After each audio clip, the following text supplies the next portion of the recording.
Chapter 30. The Truth. The lights flickered as Rachel tried on multiple wedding gowns in her mom's office. Her dad paid the wedding consultant quite well to deliver these high-quality gowns within a few hours. She was a young, attractive woman who busily tried to help Rachel with her measurements. However, Rachel prodded her along, afraid she could become mixed up in the danger surrounding them. Although the silk and lace that enveloped her figure caused her to dream about her future with Joel, she remained focused on her mission. She had to prepare their engagement party quickly so that they would have a chance to escape Dr. Crowning's clutches and locate Lydia. Perhaps it will be best never to tell Mom about our elopement, thought Rachel. It is possible that we need to escape from her as well, especially after what Pandora had to say. She made a mental note to discuss that with Joel and her dad. After giving precise directions, Rachel practically shut the door in the wedding consultant's shocked face. That will do for now, thank you. The woman was left standing with pins still pinched in her lips. She tucked them away in her basket and left the premises in a huff. Rachel returned down the narrow corridor toward her dad's office.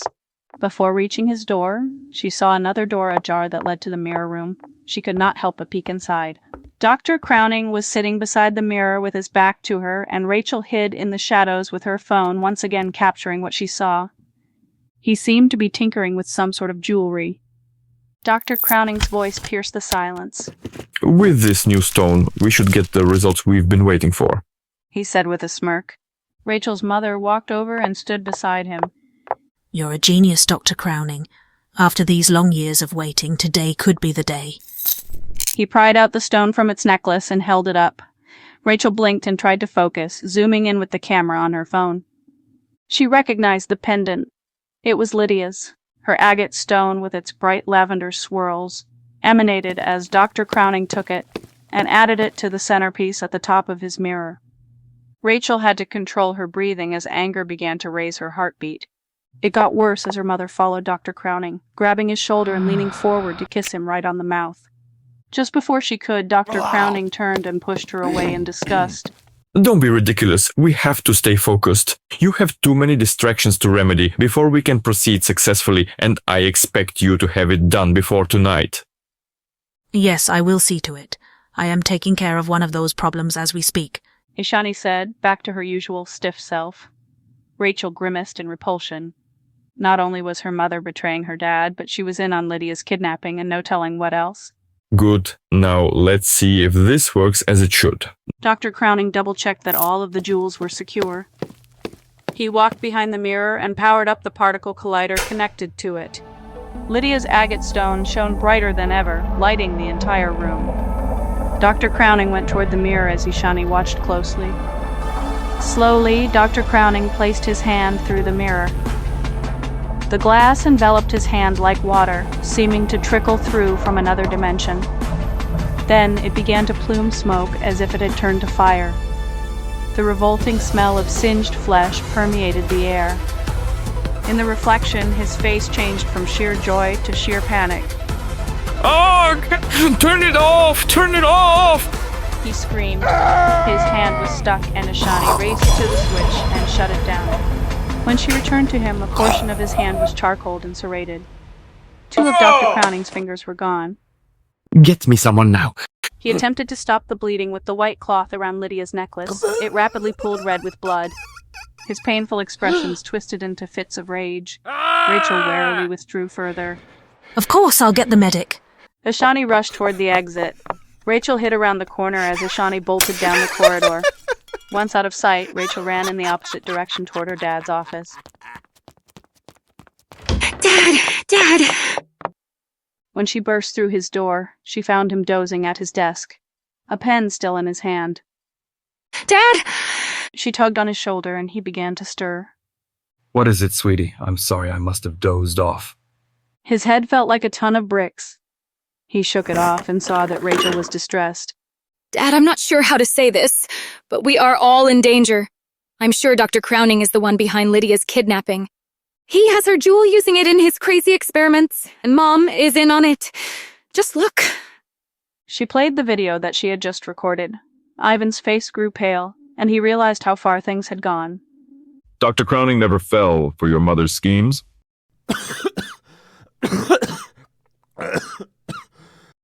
She has always had her agenda, but nothing compared to his. He'll have his schemes play out in the end, but neither will win. Ivan grinned at the thought of Ishani being paid back for her deceptions. Then suddenly he collapsed onto the floor. Dad? Rachel struggled to help him off the floor and onto his couch. She cradled his head as he looked up at her helplessly. Dad, we need to call for some help. I fear it's too late for me, my dear. He glanced up at the drink on his desk. Ishani has had my destruction arranged, and there is no longer any help for me. No one from the outside can reach us on time. Rachel got up and tried her cell phone, but there was no signal. Someone had cut the phone in his office as well. Dad, no! Rachel looked around desperately, but focused on her dad's face, which looked more pained by the moment. He began coughing violently, and she rushed over to help him clear it out of his airway. A bit of white foam came out of his mouth. He tried to sit up on the couch. Rachel, listen to me. There's not much time. Please, I need your forgiveness. For what? There's nothing to forgive you for, Dad. Ishani is nothing but evil. Yes, but it's all my fault that you are here.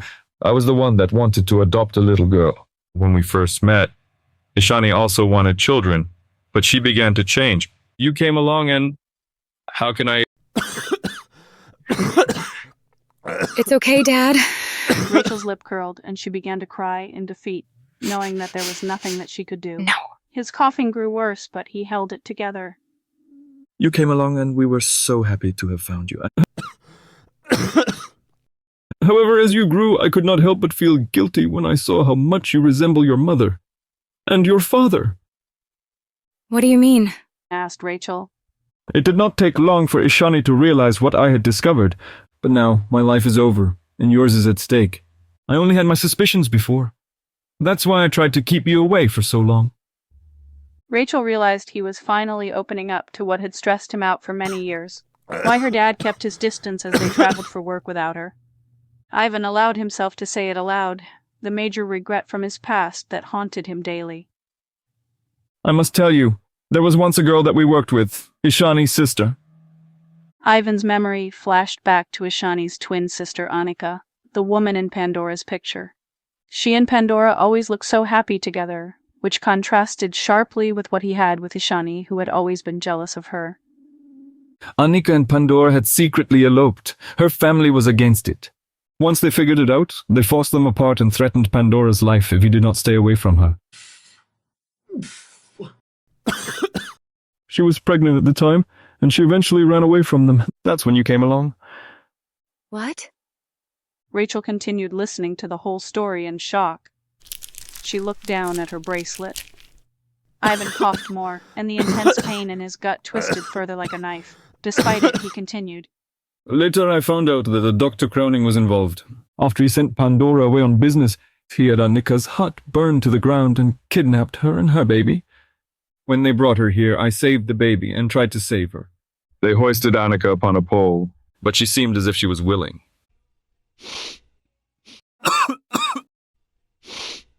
Later, I realized they had drugged her and experimented on her mind. They sacrificed her before I could reach her. All for Dr. Crowning's sick, twisted experiments. We had spent our lifetime working together on something to help the world replenish its resources. But then, I knew he was nothing more than a murderer.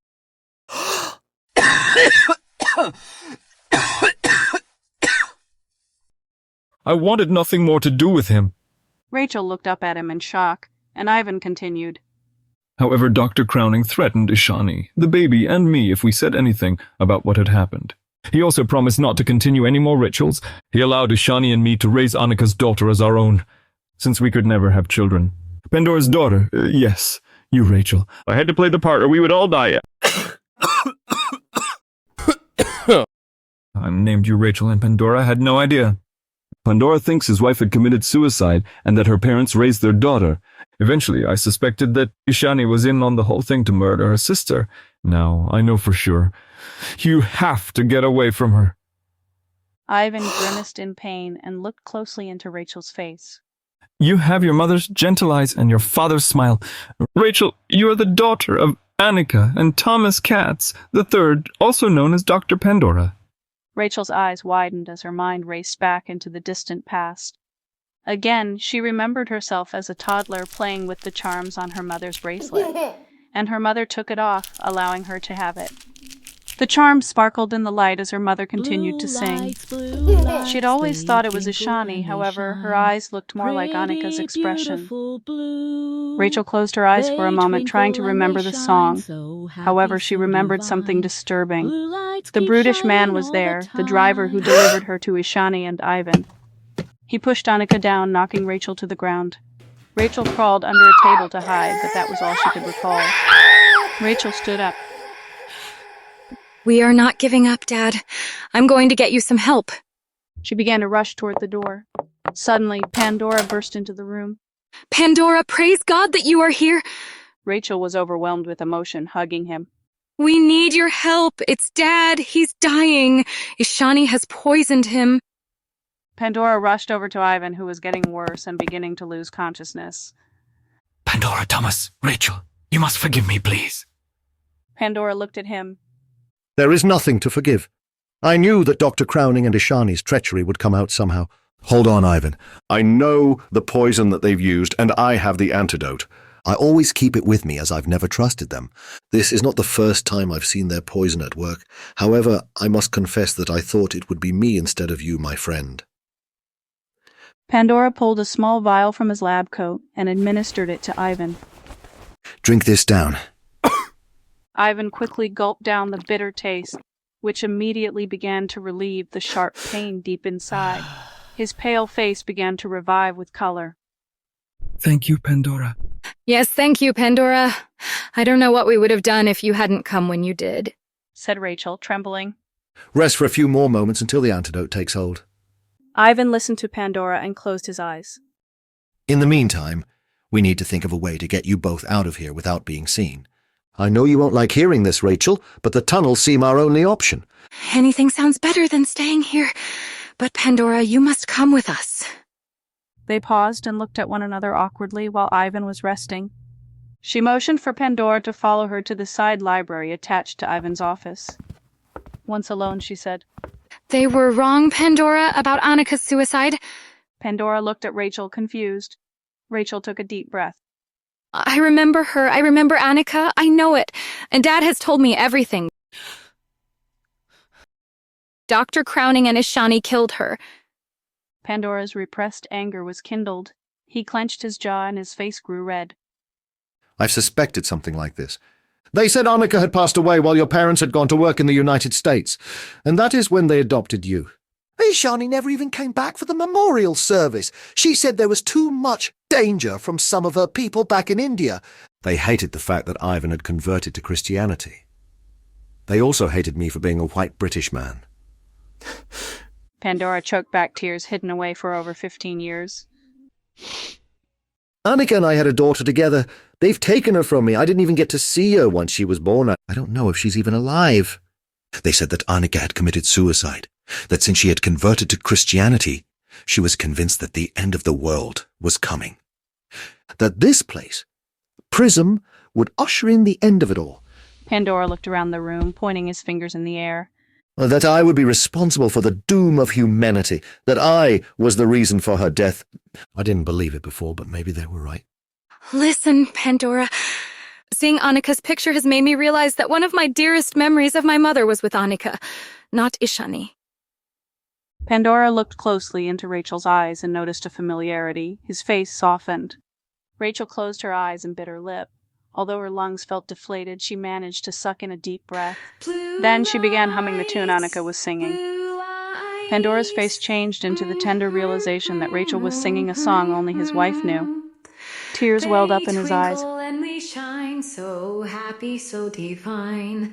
Blue eyes keep shining all the time. How could you know? Annika wrote that song. Rachel rolled up one of her sleeves, revealing the jewels. Do you know this bracelet? One piece had a tiny sardia stone, and two others held sapphires, reflecting golden and blue tones in the light. Yes, I gave this to my wife for our first anniversary. He held Rachel's hands with tears in his eyes. Have I found you? Is it really you? Yes, Dad Ivan had just confessed. You are my father, Pandora. Rachel's tears erupted into streams down her face. They embraced and laughed in pure joy together for the first time. My little Evie Onwin, I can't believe it. He held her face gently. Is that my real name? I love it. She embraced him again, and for this moment she felt a deep connection to her biological dad, whom she had lost all her life. However, their dilemma pressed upon them. We've been lied to all of these years. We must get Dad and escape from them once and for all. Yes, but we will be in greater danger if we reveal that we know the truth. He raked his hair through his fingers, and his eyes grew wide with apprehension. They have been too distracted to watch all their cameras closely, so we still have a chance. Once Ivan is able, you both must get to the tunnels. I will do my best to act as if nothing has come to light. I have to stop Dr. Crowning's experiment if I can. He's planning something drastic that will affect us and everyone worldwide. He looked intently into Rachel's teary eyes, raised her chin, and spoke gently. No matter what happens, you must be brave. Just then, a man, one of Ivan's colleagues, barged into the door beside Ivan's head. He noticed that Ivan was still alive and sitting up at this point. He saw Pandora from behind in the library. Dr. Pandora, Dr. Crowning requires your immediate assistance. He was not expecting to see Rachel. She covered up her tears, and Pandora held her wrist to conceal the bracelet before the man could see. Rachel remembered seeing the man on their flight with her parents to the first PRISM facilities in France. She was surprised he could speak English, but still held a thick French accent. Yes, of course. Pandora got up to leave. He gave Rachel and Ivan a nod. Not just an ordinary nod, but one with a changed look in his eyes that repeated, Be brave, no matter what happens. Pandora's eyes flashed with determination as he followed the man down the hallway.